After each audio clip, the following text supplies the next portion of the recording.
오늘은 성령 강림절 제 11번째 되는 주일입니다. 우리 이 시간 다 같이 286장 주 예수님 내 맘에 오사 찬양하시면서 임내하시도록 하겠습니다.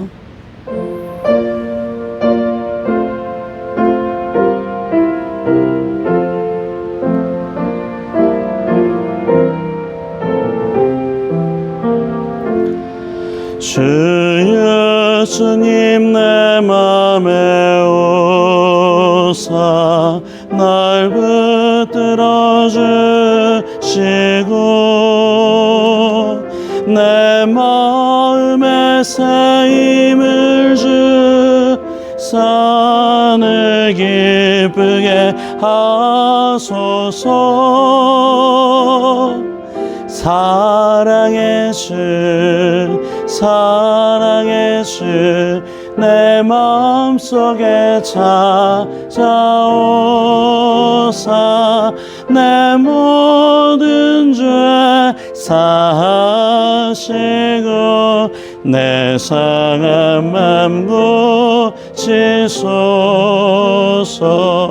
주 예수님 내 맘에 오사 내 소원 다시고 내 무거운 짐 맡아 주사 참 평안을 주소서. 사랑의 주 내 마음속에 찾아오사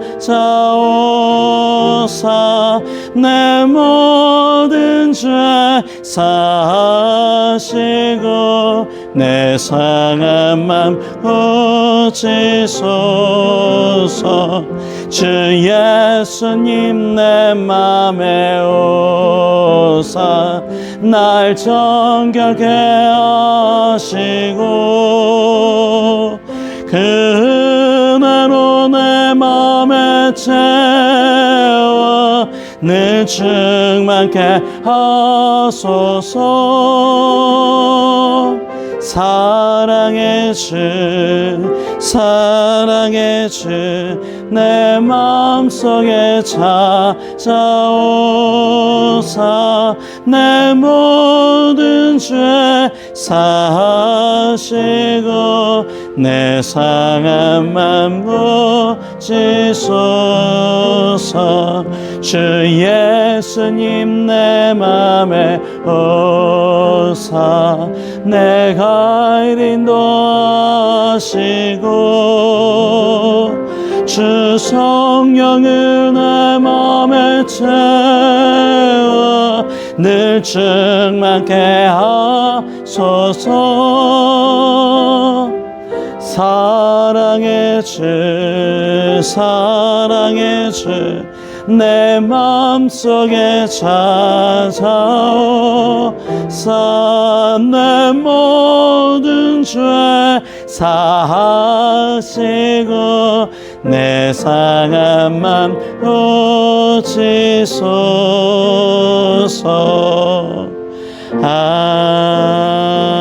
아멘. 이 시간 감리교 교리적 선언 하시도록 하겠습니다. 제가 올수번호를 여러분들이 짝수번호를 같이 봉독해 주시면 되겠습니다. 다 같이 번갈아서 교독하시겠습니다.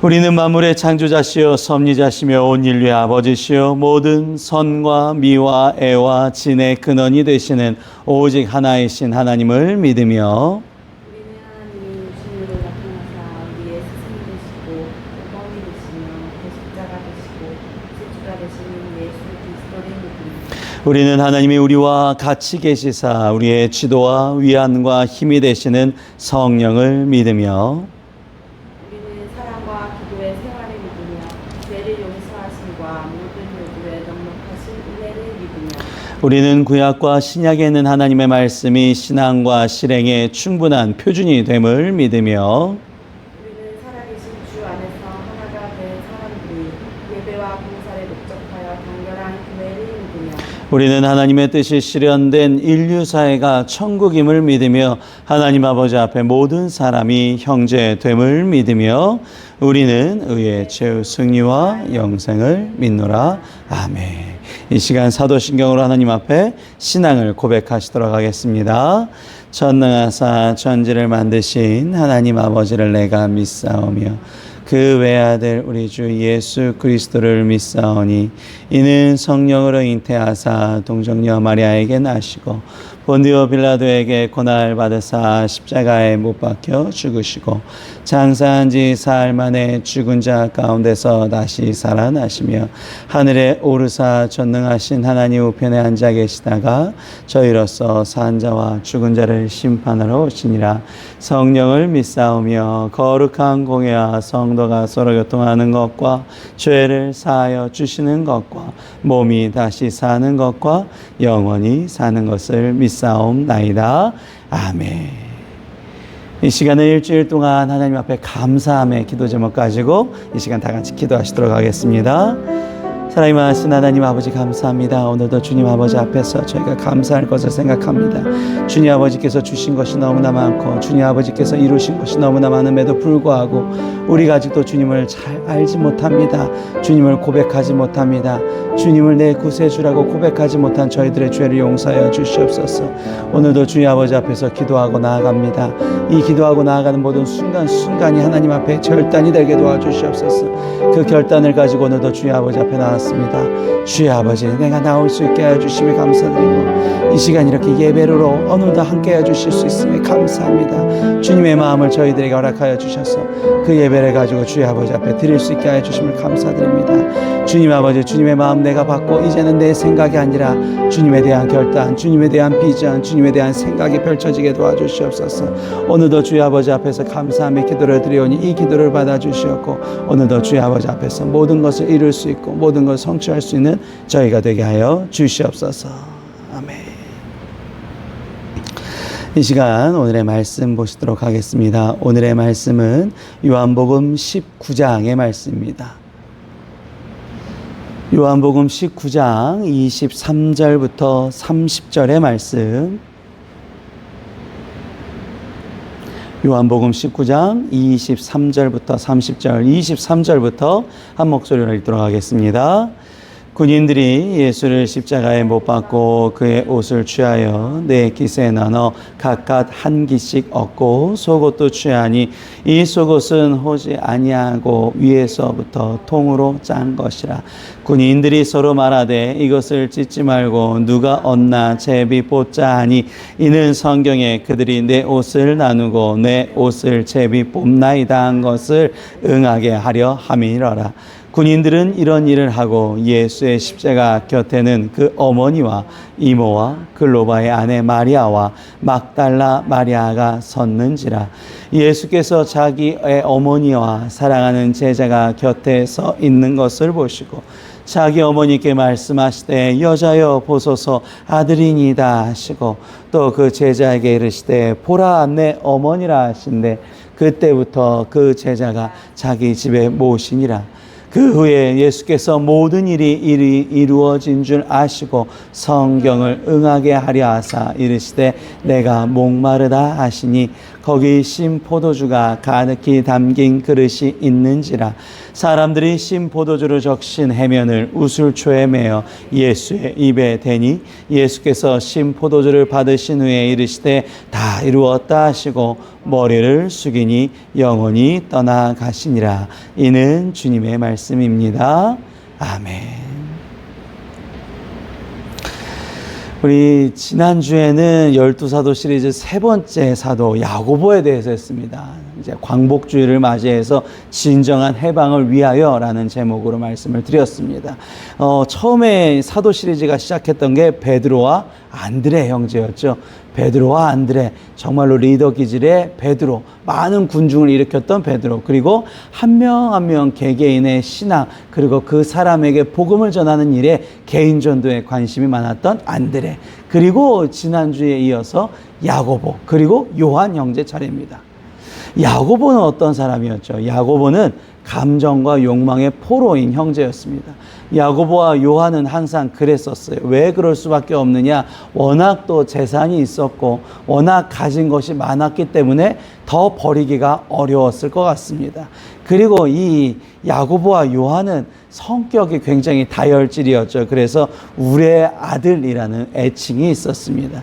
이 어머니 살로메는 어떻습니까? 살로메는 이 아이들을 가지고 예수님 앞에 가서 이 예수님을 통해서 제발 큰 자리에 좌편에 우편에 예수님께서 왕이 되시면 우리 아이들을 높은 자리에 앉게 하여 주세요. 이런 마음가짐, 이런 신앙, 이런 가치관이 있었기 때문에 어쩔 수 없이 비전과 욕망 사이에서 이 야고보와 요한은 참 힘들었을 것 같습니다. 이 야고보와 요한은 참 힘들었는데 놀랍게도 욕망을 택한 게 아니라, 그러니까 세상적인 관점에서는 욕망을 택할 수밖에 없는데 욕망을 택한 것이 아니라 비전을 택했어요. 하나님께서 날 향한 계획하심을 야고보는 따라갔습니다. 그래서 첫 번째로 예수님의 그 잔을 정말로 마시겠다고 결단한 대로 순교를 하게 되었죠. 이 순교를 하였던 이 결정적 기준이 뭐였습니까? 하나님께서 날 향하신 그 계획, 그것을 지키는 일, 그것을 보는 일. 그러니까 내가 사명을 가지고 가는 사람, 내가 사명 가운데 나아가는 사람, 사명을 이루는 사도인 것을 기억해냈다라는 것이죠. 가장 영광에 이르는 빠른 길은 십자가의 길이다. 그 길이 있는 사람들을 가지고 하나님께서는 역사를 만들어 가신다. 하나님의 나라가 이루어진 것처럼 우리나라 역사도 누군가의 희생으로, 누군가가 십자가를 짐으로써, 우리 어제 75주년 광복 기념을 저희가 했는데, 항상 우리가 믿어야 되고 우리가 그 사람들을 기려야 되는 이유가 바로 여기 있는 거죠. 그 사람들의 십자가 덕분에. 우리 하나님의 나라도 마찬가지입니다. 누군가가 십자가를 짐으로써 그 십자가를 통해서, 사도들을 통해서 하나님의 나라가 만들어지는 걸 믿으시기 바랍니다.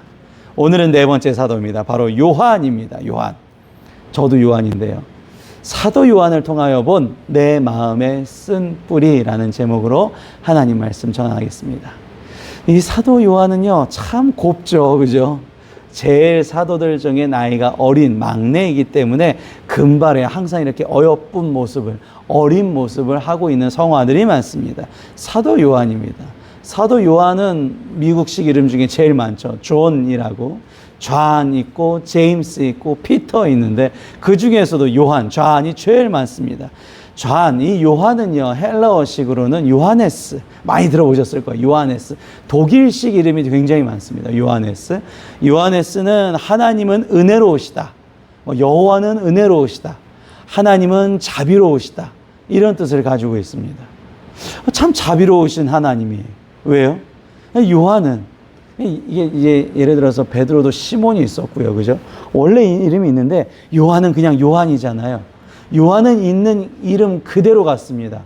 원래는 요한은 우레의 아들이었고 다혈질이었고 이 살로메의 교육 방침이 최고가 되기 위한 교육 방침이었는데도 불구하고 이 요한은 어떻게 됐어요? 그런 환경 속에서도 하나님의 사랑을 자랑하고 하나님의 사랑을 외친 사람이었습니다. 요한복음의 1장 6절에 보시면 이런 얘기가 나와요. 하나님께로부터 보내심을 받은 사람이 있으니 그의 이름이 요한이라. 역시 요한복음이라 요한이 나왔나 보다라고 생각하시면 안 됩니다. 요한복음 1장 6절에 나온 이 요한은 세례 요한입니다. 예수님 앞에 예수님께 세례를 준 세례 요한이죠. 요한복음에는, 요한복음 21장 통틀어서는 요한의 이름이, 사도 요한의 이름이 안 나옵니다. 야고보도 생각해 보세요. 야고보도 자기가 높아져야 되고 자기 이름이 드높아야 되는 그런 가치관에서 야고보가 변화했잖아요.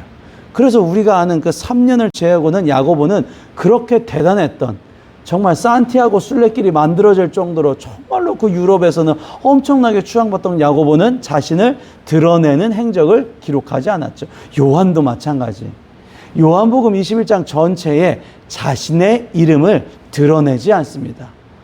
그러니까 어떻게 보면 제자들 사이에서도 이 야고보와 요한은 어떻게 보면 살로메의 그 교육 방침에 따라서 가장 드러나야 될 이 형제가 가장 낮아진 사람들이 된 거죠. 어떻게 이럴 수가 있을까요? 이 야고보도 대단했지만 요한도 대단했습니다. 요한은 항상 예수님이 가장 사랑하는 제자. 요한은 항상 예수님의 마음속에 1번이었다라는 거예요. 그리고 요한은 세례 요한의 제자였지 않습니까? 우리 기억나시죠? 2주 전에 설교 들어보시면 세례 요한의 제자였단 말이에요. 그냥 그만큼 진리를 추구하는 그런 열정이 대단했던, 그리고 예수님께서 직접 이 야고보와 요한은 부르시지 않았습니까? 너는 이제는 사람을 낚는 어부가 되자. 그래서 예수님 앞에 트레이닝을 받았어요. 직접 예수님 앞에 트레이닝을 받은 12사도 중에 한 사람. 그 사도들 중에서도 가장 오래된 사도. 70년 이상. 그러면 이러면 자랑할 만하거든요. 요한복음이라든지 요한 1서, 2서, 3서라든지 요한 계시록에도 좀 이렇게 나를 드러낼 만한데 그러지가 아니한다는 거예요. 드러내지 아니하고 항상 요한은 요 표현만 씁니다. 요한복음 자신의 행적이 기록될 때는 어떻게 표현이 되냐면 예수의 제자 중 하나 곧 그가 사랑하시는 자가. 또 보실까요? 예수께서 사랑하시는 그 제자가.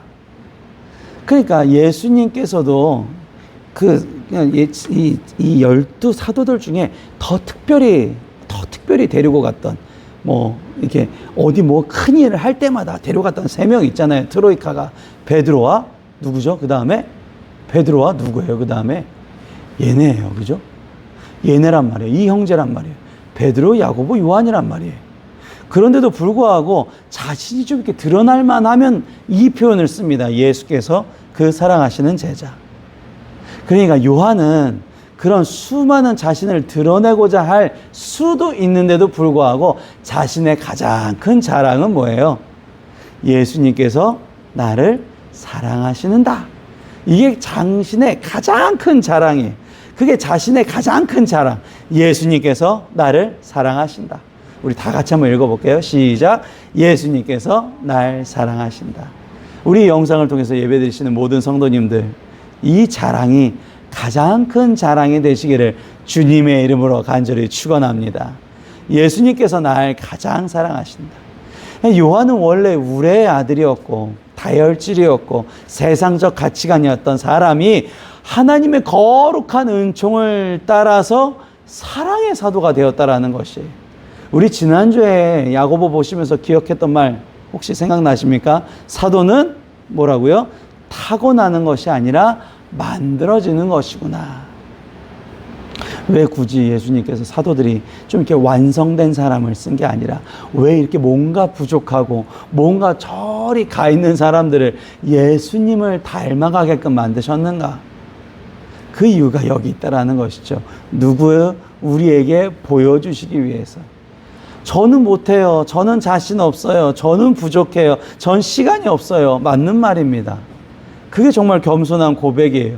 그런데 그리스도인들은 그럼에도 불구하고 주님을 따르겠습니다. 제가 여기 있나이다. 그 외친 사람들이 성경에 기록되었다. 즉 하나님의 나라를 완성하는 사도들로 쓰임받은 걸 믿으시기 바랍니다. 교회 일을 할 때도, 누군가에게 복음을 전할 때도, 누군가에게 사랑을 전할 때도 맞아요. 우리는 못합니다. 그런데 하나님께서 힘 주시기에 그 모든 것이 가능할 수 있음을 믿으시기 바랍니다. 누굴 통해서? 요한을 통해서요. 여기 가운데 한 줄이 더 들어가야 될 것 같네요. 타고나는 것이 아니라 예수님과 동행하면서 만들어지는 것이다. 처음에 베드로, 안드레, 야고보, 요한 이 두 형제는 원래 그랬던 사람이 아니잖아요. 안드레는 조금 그래도 괜찮았던 사람이지만 베드로나 야고보와 요한을 보면 절대 그런 사람들이 아닌데 예수님을 동행하면서 보고 배우면서 닮아가기 시작합니다. 왜 내가 예수님을 닮아가야 되는 모습인데, 교회에 이렇게 오래 다녔는데, 내가 이렇게 예배를 많이 드렸는데 아직도 나는 그러지 못했는가? 나는 왜 사도로서 아직 모습을 감추지 못했는가? 그걸 왜 갖춰나가지 못했는가? 그 이유는 바로 내 안에 쓴 뿌리가 있기 때문입니다. 히브리서 12장을 보시죠. 히브리서 12장 14절에 보시면 모든 사람과 더불어 화평함과 거룩함을 따르라.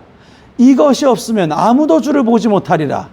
그러니까 나중에 이 말씀을 가지고 예전에 이 사도 요한은 정말로 이제 복음을 오랫동안 정말로 오래 살았잖아요. 70년 이상 사도를 했으니까. 너무 힘들어서 기력이 없을 때 설교를 서로 사랑하세요. 서로 사랑하세요. 이 얘기만 했다는 얘기가 있습니다. 서로 사랑하세요. 서로 사랑. 그러니까 하도 사랑만 얘기해서 지겨워서 간 사람들도 있대요. 서로 사랑하세요. 힘이 없어서. 모든 사람과 더불어 화평과 거룩함을 따르라. 이것 없이 아무도 주를 보지 못하리라. 그것만으로도 충분하니까. 그런데 이거를 방해하는 게 있네요. 그게 왜 그래요? 하나님의 은혜, 즉 아까 우리가 보신 어떤 사람이었는지는 중요하지 않지만 그 사람이 거룩한 은총을 따라서 사랑의 사도가 돼야 되는데, 사랑의 사도라는 건 모든 사람들과 화평함과 이 거룩함을 나누는 사람인데, 그 사람이 안 되게끔 만드는 게 있대요. 그게 뭐예요? 가운데 또 쓴뿌리가 나서, 이놈의 쓴뿌리 때문에 자꾸만 내가 더럽혀진다라는 거예요. 쓴뿌리라는 것은 내가 하나님의 자녀로서, 하나님의 사도로서 살아가는 데 있어서 결정적인 방해 요소가 됩니다. 내가 믿음의 성장을 못하게 돼요. 오늘 요한복음 19장 23절부터 30절 본문 말씀 보시면 군인들이 예수님을 십자가에 못 박고 예수님의 옷가지를 나누는 장면이 나와요. 그리고 예수님의 정말 마지막 장면이에요. 예수님께서 정말 마지막 온 힘을 다해서 자기의 어머니와 사랑하는 제자가 곁에 서 있는 것을 힐끗 보시고 자기의 어머니인 막달라 마리아에게 이렇게 얘기하죠. 여자여 보소서 아들이니이다. 그 다음에 그 제자, 여기서 그 제자는 당연히 사도 요한이겠죠. 그 요한에게 이르시되 보라 내 어머니라. 그때부터 사도 요한이 마리아를 모시고 살지 않습니까? 그것도 굉장히 몇십 년에 걸쳐서 오랜 기간 모시고 산단 말이에요. 이것 때문에 사도 요한이 오래 산 거예요, 사실은. 그런데 오래 마리아랑 살면서 뭘 버리게 된 걸까요? 원래는 우리의 아들, 원래는 정말로 다혈질이었던 사람, 원래는 세상적 가치관이 있던 사람이 사랑을 깨닫습니다. 아, 이게 사랑이구나. 이게 정말 사랑이구나. 사랑만이 하나님의 자녀가 되는 권세요, 열쇠이구나. 그래서 사랑의 사도로 변모하게 돼요. 마리아를 내가 돌보면서, 예수님의 어머니를 돌보면서, 물론 친인척 관계였긴 하겠지만 이 마리아 어머니를 돌보니까 굳이 왜, 예수님 동생들도 많거든요. 마리아도 다른 아들들도 있는데 왜 굳이 사도 요한에게 맡겨서 이렇게 사도 요한을 훈련시키셨는가? 우리들에게 사도 요한을 통해서 사랑의 말을 듣게 하기 위해서. 그 사랑의 사도가 방해되는 쓴뿌리는 이렇게 기준이 되어집니다. 1번부터 6번이 있네요. 부끄러운 감정, 두려운 감정, 책임을 전가하는 것, 자기중심적 사고, 사랑에 대한 굶주림, 버림받았다고 하는 외로움. 세상 사람들이 얘기해요. 코로나 교회 때문에 자꾸 퍼지는 거 아니야? 교회 왜 가? 저는 이렇게 얘기해요. 교회 안 가고 그냥 있으면 이 마음이 나를 잠식할 수밖에 없습니다. 결국에 그래. 나는 아무리 착한 사람이야. 나는 정말 좋은 사람이야. 나는 정말로 법 없이도 살 수 있는 사람이야. 하지만 사람의 본성적인 이 쓴뿌리, 안에 내재되어 있는 이 쓴뿌리, 이게 나를 어느 순간에 잠식할 수밖에 없다라는 것이죠. 그래서 우리는 이것을 이겨내기 위해서, 새로운 피조물이 되기 위해서 예수님께 갑니다. 그렇기 위해서 교회 가서 예배를 드리는 거예요. 우리가 이 쓴뿌리를 어떻게 이겨낼 수 있냐? 첫 번째 보시죠. 부끄러운 감정. 이게 어디서부터 시작됐어요? 아담과 하와가 선악과를 먹었을 때 부끄러운 감정이 나타났습니다. 그러니까 수치가 드러났다라는 거예요. 아, 이게 나의 수치구나. 부끄러운 일이구나. 그러면 어떻게 하면 돼요? 우리 교회 다니는 사람들, 예수님을 믿는 사람들, 예수님을 내 구세주라고 고백하는 사람들은 이 수치를 고백할 수 있어야 되는 거예요. 내가 예수님 앞에 나와서 이거를 내 입술로 고백할 수 있어야 돼요. 이 고백을 해야지만, 내 문제점을 얘기해야지만, 내 부끄러운 걸 얘기해야지만 고쳐질 수 있다는 것입니다. 부끄러운 걸 내가 그냥 가만히 안고 있다고 그냥 사라지는 게 아니에요. 내가 돈을 많이 벌고 사람들보다 사회적 지위가 높아지면 이게 그냥 없어지는 게 아니라는 거예요. 내가 예수님 앞에 고백되어져야지 예수님께서 고쳐주실 수 있다는 것이죠. 예수님께서 고쳐주신 사례가 얼마나 많습니까? 성경에서. 사도들 중에서도 오늘 누구예요? 오늘 요한을 보세요. 하나님은 자비로우시고요. 하나님은 은혜로우셔요. 다시 말해서 어떤 어떤 수치스러운 것도 야, 너 그거 수치지 않느냐 이렇게 지적하라고 하는 거예요. 하나님이 아니라시는 거예요. 예수님이 이 땅에 왜 오셨어요? 죄인들을 위해서 오신 거예요. 그것을 고쳐주시기 위해서 고백하셔야 된다는 것입니다. 두 번째 쓴뿌리입니다. 두려운 감정이에요. 죄인들은 죄가 있는 사람들은 교회가 없어지길 바라요. 내 죄가 드러나는 게 두렵거든요. 내 이 죄인, 근데 내가 이 죄인으로서 드러나지 않고 그냥 아무도 모르게 살면 되겠거니 드러나게 됩니다. 언제요? 마지막 때에 드러나게 돼요. 내 거짓자의 삶은, 내 모습의 삶은 언젠가 드러날 수밖에 없어요. 그런데 이 두려움을, 나는 연약하고 나는 부끄럽고 나는 이렇게 죄를 질 수밖에 없는 이 두려움, 내가 또 죄를 지면 어떡하지, 또 이렇게 되면 어떡하지, 항상 나의 두려움, 이것을 주님 아버지 앞에 고백할 때 이게 뭐가 됩니까? 이게 사랑이 됩니다. 이게 사랑이 된다라는 것이, 왜 우리가 어렸을 때 생각해 보세요.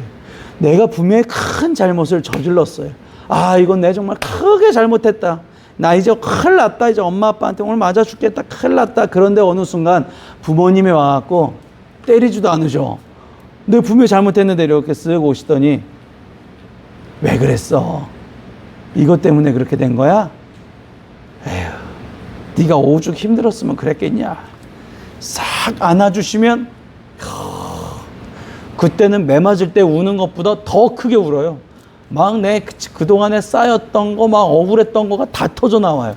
맞아, 엄마, 내가 이거 해보려고 그랬는데, 내가 이거 진짜 열심히 한번 공부해보려고 그랬는데, 내가 이거 뭔가 좀 해보려고 그랬는데, 내가 실수했어. 엄마, 내가 잘못했어. 펑펑 울게 되죠. 두려움을 고백할 때 그것이 사랑으로 변화가 된다. 세 번째 내 쓴뿌리는 책임 전가예요. 이거는 내 잘못이 아닐 거야. 내가 지은 죄는 내 잘못이 아니야. 저 사람 때문에, 환경 때문에, 저 세력 때문에. 아담과 하와가 처음에 죄를 지고 어떻게 했어요? 서로 탓을 했단 말이에요. 내가 뭔가 잘못한 게 있어요. 하나님 앞에. 그건 이유를 막론하고 회개해야 된다는 거예요. 회개가 뭡니까? 예수님을 닮아가려고 내가 다시 오는 것. 잘못을 인정하는 사람이 내 거짓된 자에 다시금 속지 않습니다. 내 잘못을 인정하지 않으면 내가 괜찮은 줄 착각하고 계속 거짓된 자의 삶으로 살아가요. 교회 오래 다니면 뭐예요?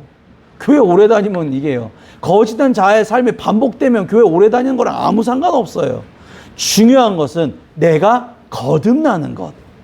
거짓 자의 삶을 벗어던지고요. 아, 이제는 내가 예수님 닮은 모습입니다. 이제는 주님께서 나에게 맡겨주신 그 모습을 내가 회복합니다. 그게 뭐예요? 그게 거듭남. 본 어게인, 다시 태어났다라는 거 아니겠습니까? 내가 뭔가 잘못된 게 있다. 그냥 덮어놓고 있다고 그게 그냥 우리들 말로 퉁 쳐지는 게 아니라는 거예요. 고백하셔야 된다는 것입니다. 네 번째 내 쓴뿌리는요, 내 중심적 사고예요. 인간은 누구나 그렇습니다. 내가 고생한 것 같아. 내가 힘든 것 같아. 내 중심에서 보면 다 그렇습니다. 내 중심에서 보면 누굴 만나도 다 그렇잖아요. 뭐 잘못된 것만 말하고, 이건 왜 이래? 이건 왜 이렇게 돼 있어? 힘 빠져. 그런 분들 만나면 막 이렇게 나쁘게 얘기해갖고 부정적으로 얘기해갖고 뭔가 그 사람을 고치려고 하는 사람들 만나면 힘이 빠져요. 만나고 싶지가 않아요.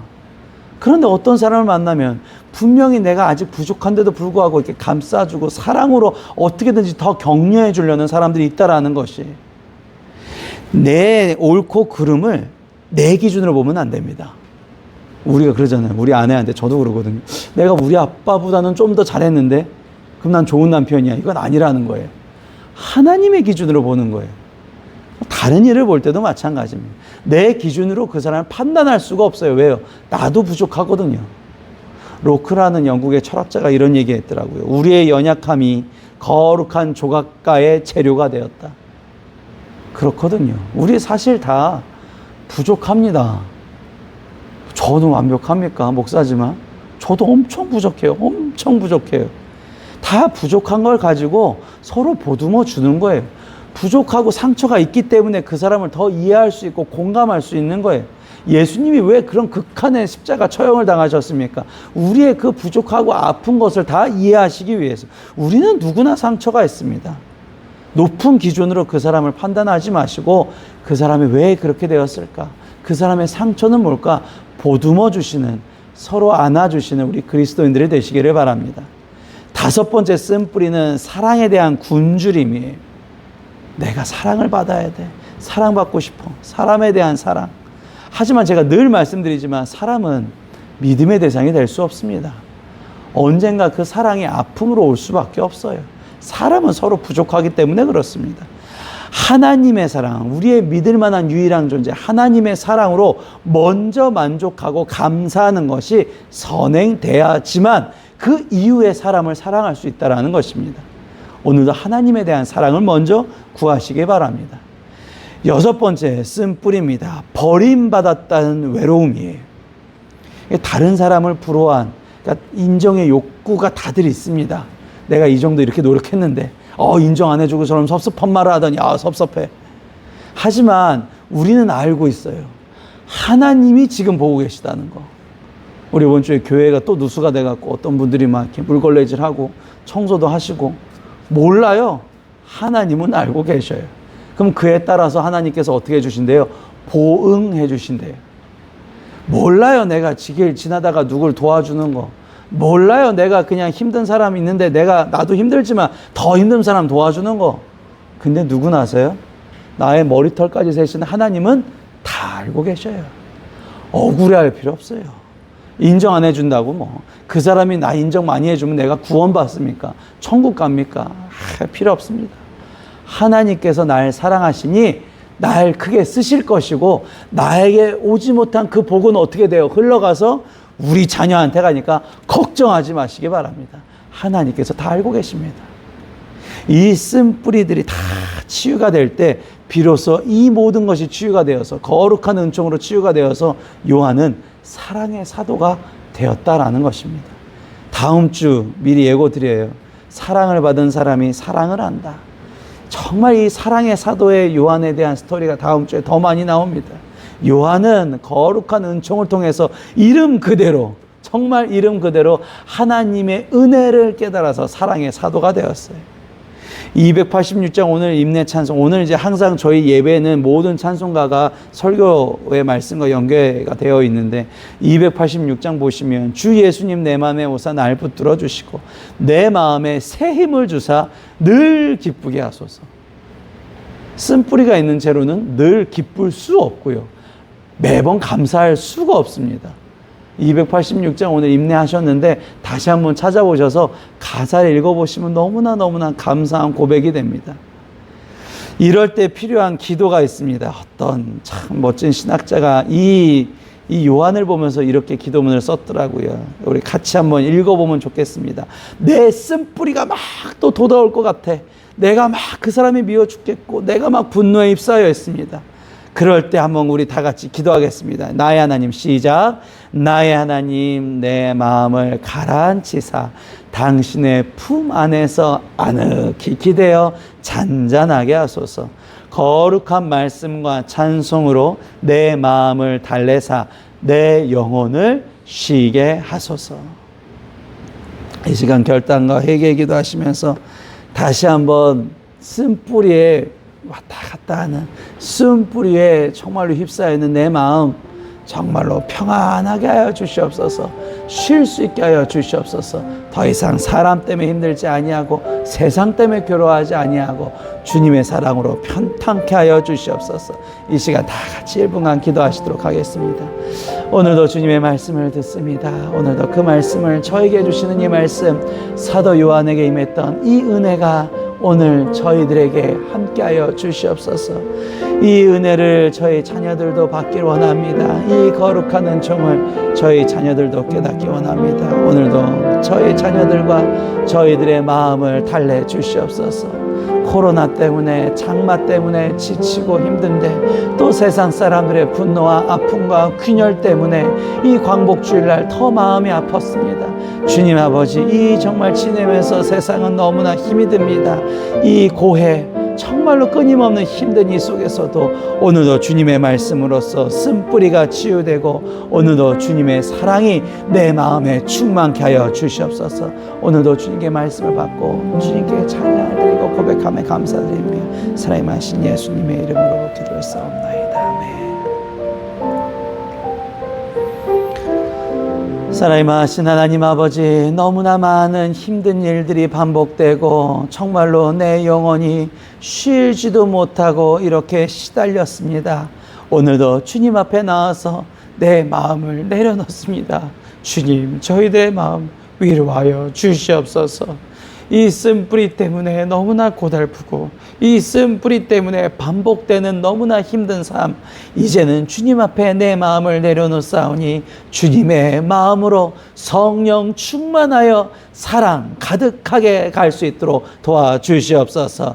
그리고 그 사랑이 전달되어 우리 가정과 우리의 자녀들이 대대손손 사랑이 가득한 자녀와 사랑이 가득한 가문이 되게 하여 주시옵소서. 모든 걸 주님께 맡기며 사랑과 은혜가 풍성하신 예수님의 이름으로 기도드렸사옵나이다. 아멘.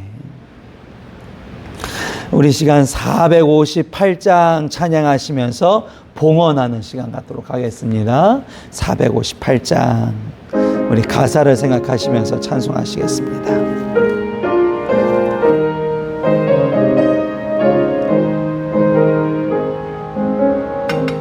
너의 마음에 슬픔이 가득할 때 주가 위로해 주시리라.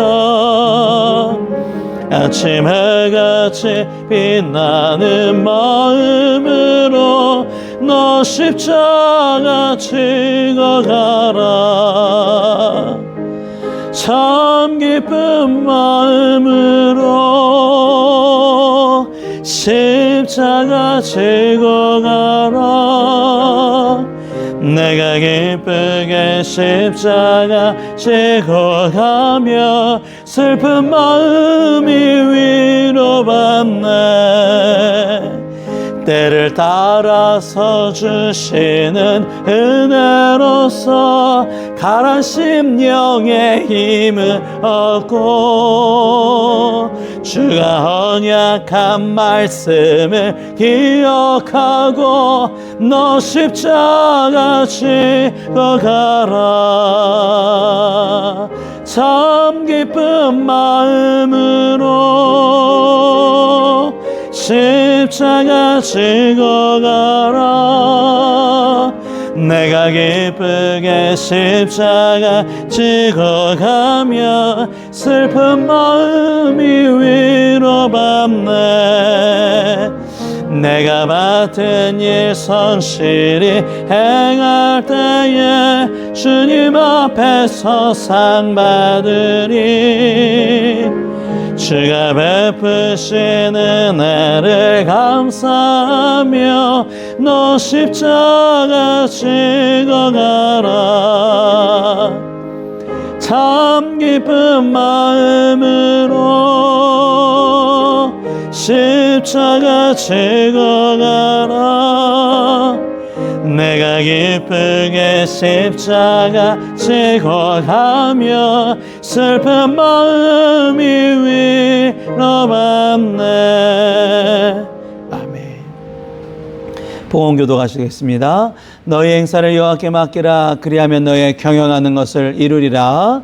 나의 힘이 되신 여호와여, 내가 주를 세. 내가 반드시 너를 복주고 복주며 너를 번성케 하고 번성케 하리라. 주의 은혜로 종의 집에 영원히 복을 하옵소서. 아멘. 드리신 예물 위해 기도하도록 하겠습니다. 사랑하신 하나님 아버지, 저희가 교회를 가지 못했습니다. 하지만 이 시간 주님의 말씀을 듣고 주님께 기도를 하고 주님께 예물을 드립니다. 이 손길을 주님께서 축복하여 주셔서 저희가 어디에 있든지 간에 주님의 계획이 성취될 수 있도록 도와주시었고 주님께서 그 오고 가는 길도 지켜주시옵소서. 주님의 사도로서 크나큰 일들 감당할 수 있는 힘과 능을 허락하여 줄 줄 믿사와 사랑과 은혜가 충만하신 예수님의 이름으로 기도사옵나이다. 아멘. 교회 소식 말씀드리도록 하겠습니다. 8월 생일자가 이렇게 있습니다. 8월 13일 우리 또 원로 목사님과 우리 명예 장로님이신 이한범 장로님, 그리고 오늘 또 우리 원로 장로님이신 김정래 장로님, 생신 축하드립니다. 우리 또 이번 주에 임순우 권사님, 6년 집사님 이렇게 또 생신이 있습니다. 이 생일 또 이렇게 서로 연락하시면서 또 축하해 주시기를 바랍니다. 김은선 권사님의 아버지이신 김백천 성도님께서 지난 8월 14일 소천하셨습니다. 오늘 이제 잠시 후 발인이신데 주님의 위로가 김은선 권사님의 가족들에게 임하시기를 저희가 다 같이 기도하도록 하겠습니다. 네, 다음 주는 성령 강림 후에 12번째 되는 주일이고요. 다음 주 설교가 너무너무 은혜롭고 너무너무 좋습니다. 다음 주에도 예배 함께 해주시기를 바랍니다. 365장 마음속에 근심 있는 사람 찬양하시고 힘찬 찬송하시고 우리 축도하심으로 성령 강림 후 제 11번째 되는 주일 8월 16일 예배를 폐하하도록 하겠습니다.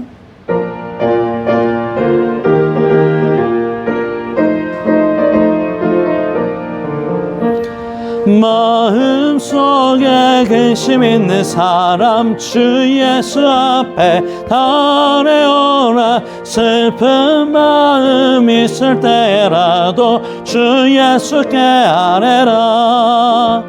주 예수 앞에 달려오라. 주님의 친구니 무엇이나 근심하지 말고 주 예수께 아뢰라. 눈물 나며 기쁨 한숨 쉴 때 주 예수 앞에 달려오라. 은밀한 죄 내게 있더라도 주 예수께 아뢰라. 주 예수 앞에 달려오라. 주님의 친구니 무엇이나 근심하지 말고 주 예수께 아뢰라. 괴로움과 두려움 있을 때 주 예수 앞에 달려오라. 내일 일을 염려하지 말고 주 예수께 아뢰라.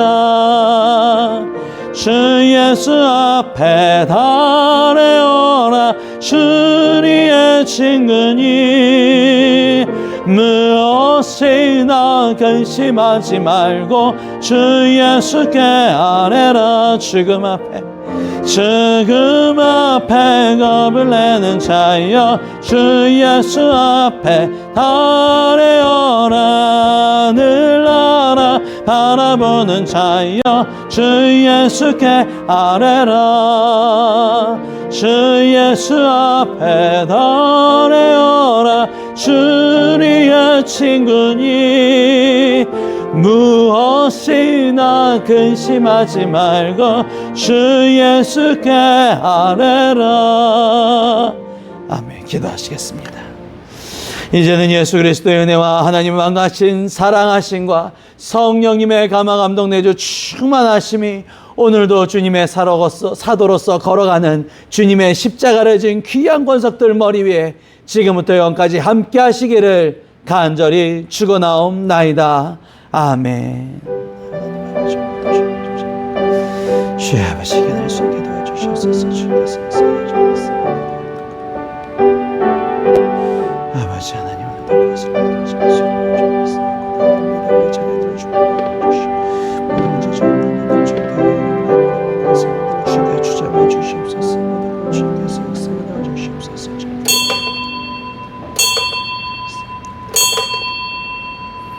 이상으로 예배를 마치도록 하겠습니다. 수고하셨습니다.